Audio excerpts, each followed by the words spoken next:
जय श्री कृष्ण दोस्तों। आज के इस वीडियो में मैं आप लोगों को पोपाबाई के उद्यापन की विधि बताऊंगी।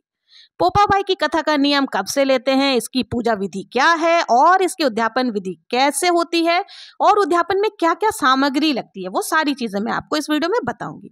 पोपाबाई की कहानी धर्मराज की कथा के साथ सुनी जाती है। ये सकरात वाले दिन से इसका नियम लिया जाता है। अब किसी भी चीज का जब नियम लेते हैं तो उसकी उद्यापन भी करना जरूरी होता है, तो इसलिए इसका जो उद्यापन है वो सकरात वाले दिन ही किया जाता है।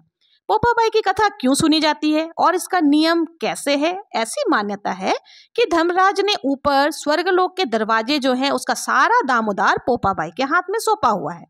अगर आपने इनकी कथा नहीं सुनी तो स्वर्ग के दरवाजे आपके लिए नहीं खुलेंगे।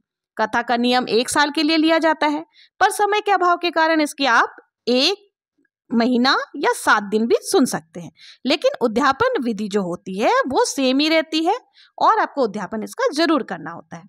अब हमें उद्यापन के लिए क्या क्या सामग्री चाहिए? उद्यापन में हमें 4 गोले नारियल की गीट ले लेनी है। साथ में राई बहुत इंपॉर्टेंट है, क्योंकि इसकी कहानी जो है वो राई हाथ में लेकर ही सुनी जाती है, इसलिए उद्यापन में राई बहुत जरूरी है। और नारियल की गीट को काट करके हमें क्या करना है, कटोरी का आकार दे देना है। यहाँ मैंने एक नारियल को काट कर आपको बता दिया है कैसे काटने, और इसे 4 नारियल तो उसको काट करके 8 कटोरियां बना लेनी है, उसके अंदर राई भर लेनी है। आपको 4 गोले को काट कर जब उसमें राई भर लेते हैं तो ये टोटल कितनी कटोरियां हो गई? 8 कटोरियां हो गई। और एक कांसे की कटोरी जो कि हम कथा सुनते हैं रेगुलर, वो कांसे की कटोरी में भी हमें राई भर लेनी है। इसके साथ ही हमें कुछ और सामान लेना है जो कि कथा सुनने के पश्चात या उद्यापन में जरूरी होता है। तो यहाँ मैंने पंडित और पंडितानी के लिए साड़ी ले लिया है। कुछ भी 5 सामग्री आप ले सकते हो। साड़ी, साया, ब्लाउज हो गए। मैंने यहाँ गर्म कपड़ों में गर्म सॉक्स रख लिए हैं। श्रृंगार का सामान रख लिया। सुहाग का सामान जरूर आपको देना होता है। साथ ही पंडित जी के लिए मैंने शर्ट और पैंट के कपड़े ले लिए हैं। या पंडित जी के लिए शर्ट पैंट का कपड़ा ही बहुत है, और आप पंडितानी को जितना दे सकते हो। और आपको दक्षिणा अवश्य देनी है अपने सामर्थ्य के अनुसार, जो भी दक्षिणा है। ऐसे तो देखो, दक्षिणा या फिर दान का कोई सीमा नहीं होती, आप कितना भी दान कर सकते हो।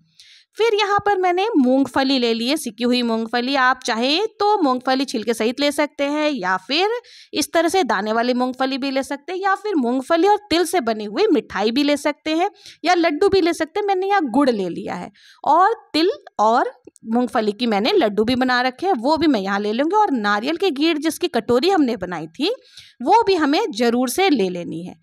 और ये सारी चीज़ों को इकट्ठा करने के बाद फिर हमें क्या करना है, हाथ में जल लेकर के कलपना है। ठीक है, 1 लोटा जल ले लें और कलपते हुए हमें क्या बोलना है, राज है पोपाबाई का, लेखा लेगी राई राई का। या फिर राज करेगी पोपाबाई, लेखा लेगी राई राई, ऐसा बोलकर जल को वहां छिड़क देना है। उसके बाद फिर ईश्वर से प्रार्थना करनी है कि मैंने ये सारी चीजें कल्पी हैं, और अगर कोई भूल चूक हुई हो तो उसके लिए क्षमा याचना आप कर लें। उसके बाद ये सारा सामान जितने भी हैं आप इकट्ठा करके या तो पंडित पंडितानी को घर पर बुला करके जिमाने के पश्चात दे दें, और नहीं तो आप मंदिर में भी जा करके ये सारी सामग्री दे सकते हैं। और अगर आप अपने ननद रंदोई को देना चाह रहे हैं तो उनको भी घर पर बुलाकर भोजन करवा लें। भोजन कराने के पश्चात ये सारी सामग्री दे दें, और नहीं, वो अगर नहीं आ सकते हैं तो आप उनके घर भी ये सारी सामग्री पहुंचवा सकते हैं। और अगर आप पंडित पंडितानी को घर पर बुला के खिला रहे तो बहुत ही बढ़िया है। आशा है आपको ये उद्यापन विधि अच्छे से समझ में आ गई होगी। और अगर इसकी कथा सबको जाननी है या कहानी सुननी है तो आपको मेरे डिस्क्रिप्शन बॉक्स में मिल जाएंगे, वहां से आप इसकी कहानी सुन सकते हैं। और साथ ही धर्मराज की कहानी भी आपको वहां मिल जाएगी। आपको मेरा वीडियो कैसा लगा? अगर पसंद आया हो तो please like, share and subscribe. Bye.